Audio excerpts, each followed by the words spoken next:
የቪየትናም ቆይታችን በጣም ትልቅ ትምህርት የተገኘበት ነው። እንግዲህ እንደዚህ አይነቶቹ ጉዞዎች በአንድ በኩል ራስን ለማየት እድል ይሰጣሉ። በሌላ መንገድ ትምህርት ለመውሰድ ራስን ለማየት ለምሳሌ እንደ ሀገር እየሄድን ያለንበት አቅጣጫ ሌላው ዓለም እየሄደ ካለበት አቅጣጫ ጋር ምን መልክ አለው የሚለውን ለማየት ያስችላል። ሁለተኛ እኛ ያላየናቸው ሌሎች ከሄዱባቸው መንገዶች ደግሞ ትምህርት ሊወሰድባቸው የሚችሉ ጉዳዮች ካሉ ያን ለማድረግ ያስችላልና በእኔ እምነት የቪየትናም ቆይታ እነዚህ ሁለቱንም ጉዳዮች ያሳካ ነው የሚል አለኝ እንደ መንደርደሪያ ሐሳብ። በጣም ዘርፈ ብዙ የሆኑ የኢኮኖሚ እድገትና እንቅስቃሴዎች ውስጥ ልክ እንደኛ የሪፎርም ፒሪየድ ያሉት አላቸው። ሞይዶይ ብለው ሰይመውታል እነሱ። እኛም የሀገር በቀል ኢኮኖሚ ሪፎርም ብለን 1 2 እያለን እየቆጠርን ያለነው ልክ እንደዛ አይነት የሪፎርም አቅጣጫ ይዞ እየሄደ ነው ያለው። በጣም አስቸጋሪ ከሆነ ሁኔታ ውስጥ ወጥተው በዛሃ ዘርፍ ያልነውኛ እነሱም በብዛሃ ዘርፍ ተቃኝተው እየሄዱ ነው ያሉትና ግብርና ኢንዱስትሪ ያሉ እየቃኙ ነው የሄዱት። ሃይቴክ ወደ ሆነ ኢንዱስትሪ ነው የገቡት አሁን ላይና እኛም ያዝነው አቅጣጫ አለን። የመሪ ሚና የፓርቲ ሚና እዚያ ውስጥ ማየት ይቻላል። የህዝብ ሚናን ማየት ይቻላል። እነሱም ያንኑ ፉት ስቴፕ ተከትለው ነው የመጡትና ይሄ ብዝሃ ዘርፍ ላይ ማተኮራቸው ከቀውስ አዙሪት ውስጥ በፍጥነት ለመውጣት እድል ሰጥቷቸዋል። እኛም ብዝሃ ዘርፍ ነው እየተከተልን ያለነው ላለፉት 7 አመታት። ይሄ የብዝሃ ዘርፍ አቅጣጫችን ፈጥኖ እድሎችን ለመጠቀም ምቹ ሁኔታ እንደሚፈጥር ማየት ችያለሁ። የገጠርና የኢንዱስትሪ ልማት ስራቸው ይሄ በኋላ ማንሳት ለምፈልገው የሰው ሀብት ልማት ስራ በጣም ትልቅ ትርጉም አለው። የሰው ሀብት ልማት ስራቸውን እንዴት መሩት የሚለው በዛ አቅጣጫ የተቃኘ ስለሆነ የገጠርና የከተማ ልማት ስርዓቱ ከነሱም አንፃር አሁን ስለ ስማርት ሲቲ ነው ያወሩ ያሉት እየሰሩ ያሉት። እኛም ያንን ቅኝት ይዘን እየሰራን ያለነው በፍጥነት አደጉ ከተባሉት ሀገራት ተርታ ናቸው። ግብርና ላይ ብቻ ትኩረት ያደረገ ኢኮኖሚ ነው የነበራቸው። ያንን ዳይቨርሲፋይ አድርገው መሄድ ችለዋል። የኛም የእድገት አቅጣጫ በዛ መንገድ ይሄድ ያለ የእድገት አቅጣጫ ነው። ፕሮባብሊ በጣም እጅግ በጣም ፈጣን ሊሆን የሚችል እድገት ማስመዝገብ የሚያስችል ይዞታ እንዳለን በኔ መረዳት አመላካች የሆኑ ጉዳዮች አሉት። የግሪን ግሮዝ ላይ ትኩረት አድርገዋል። ግሪን ግሮዝ ላይ ትኩረት አድርገን እየሰራን ነው ያለነው። እንግዲህ ይሄንን እንደ መንደርደሪያ ሐሳብ ካነሳው በኋላ የኛ አቅጣጫ ያለንን ነባራዊ ሁኔታ ከግምት አስገብቶ የዘግይቶ መድረስ እድሎች ወይም የሌት ካመር አድቫንቴጅ የሚባለውን እንደ ተጨማሪ መስፈንጠሪያ አቅም ተጠቅሞ ይሄዳ ያለ የእድገት አቅጣጫ ከመሆኑ ጋር ተያይዞ መስራት ያለብን በጣም ብዙ ስራ ያለ መሆኑ እንደተጠበቀ ሆኖ ያዝነው መንገድ ግን እውነት ለመናገር የወደፊት ትልቅ ሪከርድ የመሆን እድል እንዳለው በቆይታዬ ሂደት በነበሩኝ ሁሉ አጋጣሚዎች ያንን ነበር ለራሴም ኮሙኒኬት ሳደርግ የቆየሁት። ናው ትልቁ ቁልፍ ትራንስፎርሜሽን ያካሄዱት የሰው ሀብት ልማት ስራቸው ላይ ነው። የሰው ሀብት ልማት ስራቸው በትምህርትና ስልጠና የሰው ሀብት ልማት ስራቸው ለተከተሉት የልማት አቅጣጫ ምላሽ እንዲሰጥ ተደርጎ ነው የተቃኘው። አንዱ ትልቁ ሪፎርማችን የተስማማ ነው ከተፈራረምናቸው ስምምነቶች አንዱ የትምህርትና ስልጠና ትብብር በዛ መስክ ያለ ትብብር ስምምነት ነው። እንግዲህ እነሱ የግብርና ዘርፉን በዝርዝር ለማዘመን የተከተሏቸው አቅጣጫዎች ላይ በሙሉ ምን አይነት የስልጠና ስርዓት ይኖረን የቴክኒክና ሙያ ተቋሞቻችን በየደረጃቸው ምን አይነት የሰው ኃይል ያሰልጥኑ የሚለውን በረጅም ጊዜ ፍኖተ ካርታ መልሰው ለዛ የሚሆን የፕላኒንግ ስርዓት ተከትለው ነው የመሩት። ለምሳሌ ቴክኒክና ሙያ ስልጠና ስርዓታቸውን ለአጫጭር ስልጠና ለመካከለኛና አድቫንስድ ለሆኑ ስልጠናዎች በየሴክተሩና በየሳብ ሴክተሩ መድበው ነው የመሩት። የኛንም አቅጣጫ ካየን የዞኒንግ እና ዲፈረንሺዬሽን ብለን እንደየ አካባቢው አንጻራዊ ጠቀሜታ ላይ የተመሰረተ የሰው ሀብት ልማት ስራ እንዲሰራ ነው ዳይሬክሽን ተይዞ የሪፎርም አጀንዳ ተቀርጾ ወደ ተግባር እየተገባ ያለውና እዚህ አካባቢ የሰው ሀብት ልማት ስራው ምርታማነትን በሚያሳድግ መንገድ በደንብ ቃኝተውታል። 4.0 ላይ ወይም ይሄ ኢመርጂንግ ቴክኖሎጂዎች ለተባለው የስልጠና አይነት እንደ አንድ ትልቅ ስትራቴጂ ወስደው ነው እየሰሩ ያሉት። እኛም ሮቦቲክስ ላይ አርቲፊሻል ኢንተለጀንስ ላይ የጀመርናቸው ስራዎች አሉ።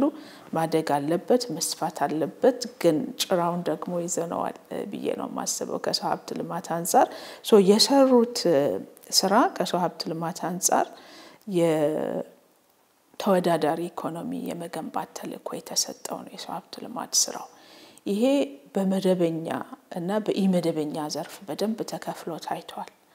ለቲያ ስሞል ማይክሮ ስሞል ሚዲየም እና ላርጅ ኢንተርፕራይዞችን መሰረት አድርገው የሰሩት ስራ አላቸው። በተለይ የኛን ኢኮኖሚ አሁን እንደምናየው ለግል ዘርፉ በጣም ትልቅ ትኩረት የተሰጠበት ነው።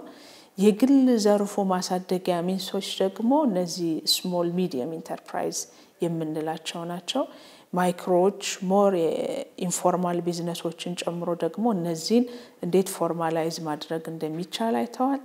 አንድ ትልቅ ያየሁት ነገር ለቤተሰብ ቢዝነስ ትኩረት ሰጥተው ሰርተዋል። ሶኛም ቤተሰብና የማህበረሰብ ቢዝነስ ላይ ትኩረት አድርገናል። እነዚህ ቢዝነሶች በጣም ሰፋ ያለ የህብረተሰብ ክፍል የሚሸፍኑ ናቸው። እነሱ የታክስ ስርዓቱን አስተሳስረዋል። ትምህርት የሚወሰድበት ነው። የማህበረሰብ የቤተሰብ ቢዝነሶችን ለማጠናከር የታክስ ስርዓቱን ቃኝተዋል። ሌላው በዚህ ውስጥ ያየሁት የስነ ምህዳር ግንባታ ስራ አንተርፕረነርሺፕ ላይ ስሞል ቢዝነሶችን ኢኖቬቲቭ ማድረግ ላይ ትኩረት ሰጥተው ሰርተዋል። እንዳቅጣጫ ይዘነዋል። በተለይ የአንተርፕረነርሺፕ ስነ ምህዳር ግንባታ ላይ በጣም ሰፊ ስራ ላለፉት 3 አመታት ተሰርቷል። ይሄንን ማስተሳሰር በደንብ መቃኘት ይፈልጋል።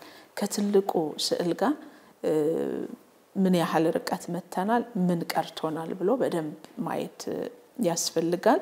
በዚህ መንገድ የሰው ሀብት ልማት ስርዓቱን ከትምህርትና ከስልጠና ስርዓት ጋር በማስተሳሰር ጊዜውን ለዋጀ ለፐርፐዙ እንደ ሀገር ለያዙት ረጅም ህልም ማሳኪያ ይሆን ዘንድ ገበያ መር ወደሆነ የሰው ሀብት ልማት ስርዓት አምጥተውታል። እኛም ይሄ ዳይሬክሽን አለን። ላለፉት 3 ተከታታይ አመታት አዳዲስ ካሪክለሞች መቅረጽን ጨምሮ ነባር ካሪክለሞችን የመከለስ ስራ ሰርተናል። ሌላው የሰሩት የፕራይቬት ሴክተሩን የማስተሳሰር ነው። ይሄ ከቴክኒክና ሙያ ስልጠና ስርዓቱ ጋር በደንብ ተያይዞ የተሰራ ነው። የሴክተር ስኪል ካውንስል በሚል ሄደውበታል። እኛም ሴክተር ስኪል ካውንስል ግብርና ላይ ጀምረናል። እነሱ ከሄዱበት አንፃር ማስፋት እንደሚጠይቀን ተገንዝቤያለሁና ቅድም መነሻዬ ላይ እንዳነሳሁት በአንድ በኩል እየሄድን ያለንበትን አቅጣጫ ለማየት እድል የሰጠነው በጣም ትልቅ ህልም የሚመራው መንግስትና ስርዓት አለን። ትልቅ ኢማጂኔሽን ፓወር ያለው መሪ አለን። ይሄንን እድል መጠቀም ከተቻለ የቪየትናሞች ሚስጥር የሚመስለኝ ይሄ ስምረት የፈጠረው ለነጻነታቸው ብዙ የታገሉ ናቸው። ያንን ፓትሪዮቲዝም በየተሟላ ኢኮኖሚ ነፃነት ለማረጋገጥ መልሰው ጥቅም ላይ ያውለውታል ፓትሪዮቲክ የሆነ የህብረተሰብ ክፍል ያስተሳሰብ ያለው የህብረተሰብ ክፍል የተሟላ ኢኮኖሚ ነፃነት በማረጋገጥ ተመንጭቆ መውጣት እንደሚቻል መሪዎቻቸው ህዝብም በጋራ ሆነው ያረጋገጡት ልማት ነው የአጋርና አጋዥ አካላት ሚና በተወሰነ ደረጃ ወይም በትልቁ የፎሬን ዳይሬክት ኢንቨስትመንት እንዲመጣ አግዟል ይሄ አስተሳሰብ ነው ያንን ምቹ ሁኔታ የፈጠረውና እኛም በትክክለኛ አቅጣጫ ለራሳችን በሚሆን መንገድ ለራሳችን በሚሆን እሳቤ የተመራ